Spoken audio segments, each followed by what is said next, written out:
Hey, it's Tony, and today I'm going to show you how to remove and replace the overflow coolant tank here.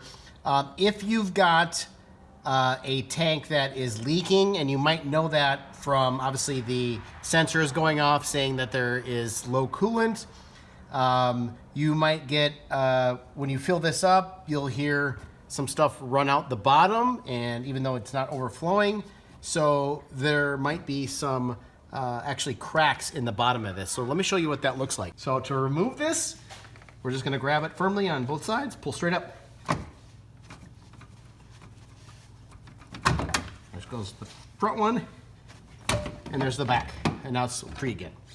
Now let me show you what to expect on the back of that. I'm not gonna take that out, but you'll see there's a little connector here. So there's a little slot back here, and I'm not going to try to show you that, but you'll see it when you go back there.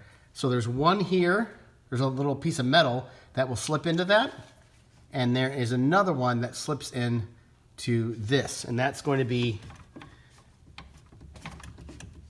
I'm already kind of clipped in here. So anyway, right behind this, right underneath this, is another clip for that. So you're basically gonna put it on and push straight down, and it's gonna clip in. And to remove it, you shouldn't have to worry about breaking it. In fact, if this one's already broken, so you don't have to worry about it, but just pull straight up. So let me just show, and let me try to do that.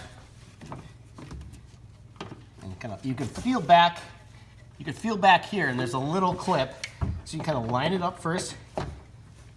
I can feel that it's on there. Now this one's gonna go right down below, and it's in place. So that's good. Those are connected, and this one did come with a cap, but I've heard some people buying this, the radiator cap does not come with it, so you might want to hold on to that just in case. Okay, so you may not be able to see it very well, but there are, maybe right there, you'll see there are actually some decent cracks in this part of the tank. So what happens when you fill it above the minimum, or even above where the sensor will go off, you'll hear draining come out the bottom. And this is the original one. This is a 2013 Ford Escape SEL. And so this is probably the same for most of the 2013 and probably for a few years, most models. In fact, I purchased a new one, and that is for the SE, taking a chance that it's probably gonna be the same, and it is. So I've already got this out, but let me just show you what you might need to disconnect. There are 3 hoses that you're gonna need to disconnect. There's the main one that actually connects to your radiator and will backflow into this. There are also 2 other hoses here. I'm assuming one is a sensor and one is kind of a circulation or something. I'm not a car guy, but here I am. So don't quote me on what these exactly do, but these are very simple to squeeze. Just kind of rock back. Here's another one. And those come across. Now, for this vehicle, the fatter one goes on the right, and this little tiny one goes on the left. They end up kind of crossing. It was easy for me to remember which one to go, but you know, it's always a good idea to label stuff as you disconnect. Otherwise, you get yourself into some trouble. So I'm going to reconnect those. That should click. That clicks. So I showed how to take these off. These can be done by hand. This main larger hose that goes to the radiator has a super pretty chunky, pretty heavy-duty clamp, kind of self-closing clamp. I don't know if that's the right term for it.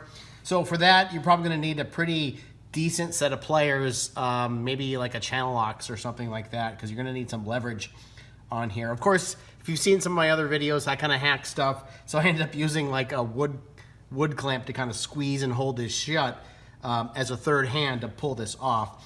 But you may not have to do that. But anyway, this clamp is pretty decent. I was able to reuse this. I'm confident. I'll keep an eye on it, but I'm confident that this clamp will end up holding in there. So probably just a normal pliers may work, but if you've got a friend to help hold that open, and then you can rock this bottom hose off, that might be the ticket. So that is it. I hope that helped you. Put that back in.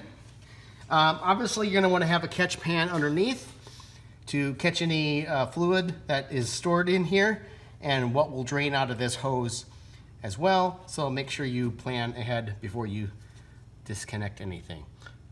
Thanks so much. Have a good day.